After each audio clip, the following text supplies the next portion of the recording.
क्या बात। नमस्कार, मैं रविश कुमार। जाति जा रही है या घूम फिर के लौट रही है? जाति व्यवस्था देखने में जितनी बंद लगे, मगर हर दौर में कुछ ना कुछ इसमें बदलाव हुआ है। पर क्या इससे जिस आधार पर जाति खड़ी होती है वो कमजोर हो पाती है क्या? जवाब शायद हाँ या ना में ना मिले।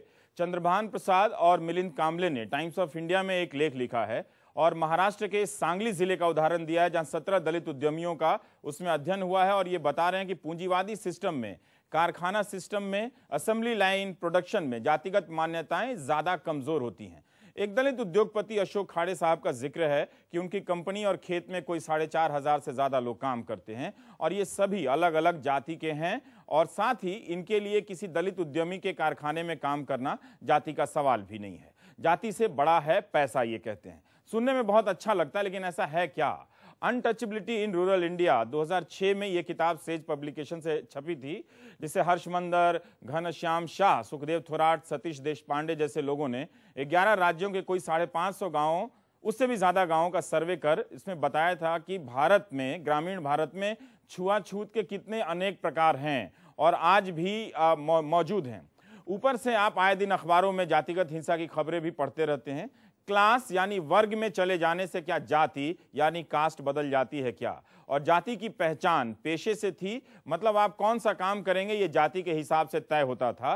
पर यह व्यवस्था तो कब से कमजोर हुई है, लेकिन क्या इससे जाति के स्वरूप और इससे लेकर हमारी आपकी सोच बदली है क्या? अगर बदल भी रही है तो क्या इसमें पूंजीवाद, नौकरी की नई जगह, शहर आदि का कोई रोल है, कोई क्रांतिकारी भूमिका है? इसी पर बात करेंगे आज हम लोग में। हमारे साथ बेहद खास लोग हैं जो इस विषय पर गंभीर अध्ययन करते रहे हैं।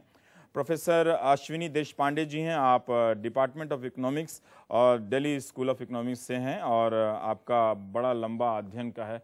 बायोडाटा देख के ही हम घबरा गए कि टीवी में हम आपका क्या करेंगे, लेकिन कोई बात नहीं, आप आई हैं तो कुछ बहुत जानने सुनने को मिलेगा। प्रोफेसर सुखदेव थोराट साहब हैं, आप यूजीसी के चेयरमैन रह चुके हैं और इस वक्त चेयरमैन हैं आप Indian council of social science and research. और डॉक्टर चंद्रभान प्रसाद साहब हैं, इन दिनों डिक्की जो संस्था है फिक्की के बराबर, जो दलित उद्योगपतियों की बनी है, उसके डिक्की के बराबर फिक्की, डिक्की के बराबर फिक्की, चलिए उल्टा हो गया, फिक्की वालों ने डिक्की का नाम चुरा लिया। मेंटर हैं, ठीक है। चंद्रभान जी, ये जो आपने उदाहरण दिया अशोक खाड़े साहब का, ठीक है, कहना क्या चाह रहे थे आप कि पूंजीवाद से क्या ज्यादा पूंजी आए तो कास्ट के स्ट्रक्चर में बदलाव होता है क्या?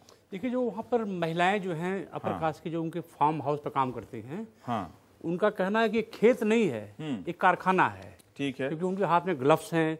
जब अंगूर काटती हैं तो कैंची से काटती हैं। उनके यूनिफॉर्म पहन रखा उन्होंने और हर तरह की फैसिलिटी उनको है, जैसे सरकारी स्कूल टीचर को मिलती है, बीमार पड़ने पर हॉस्पिटल जाइए और मैटरनिटी लीव मिलती है। तो पूरे कॉर्पोरेट स्ट्रक्चर पर उन्होंने चला रखा है।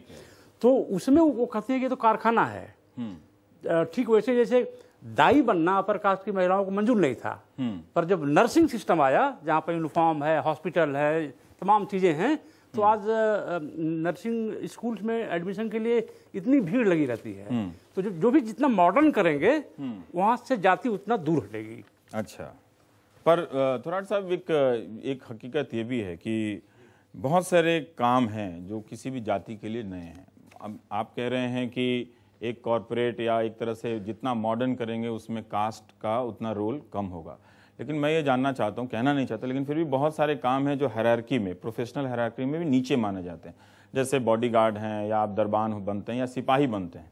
इसमें ज़माने से अपर कास्ट के लोग भी जाते रहे हैं, तो क्या उन नौकरियों में जाने से किसी ब्राह्मण का या किसी अपर कास्ट की सामाजिक हैसियत में कमी आती थी, या फिर ये उनकी तरफ से उसी तरह से जो कोई दलित जो है वो अपने पारंपरिक पेशे से निकलकर इंजीनियर बन जाता है तो उसके हैसियत में वृद्धि हो जाती है क्या?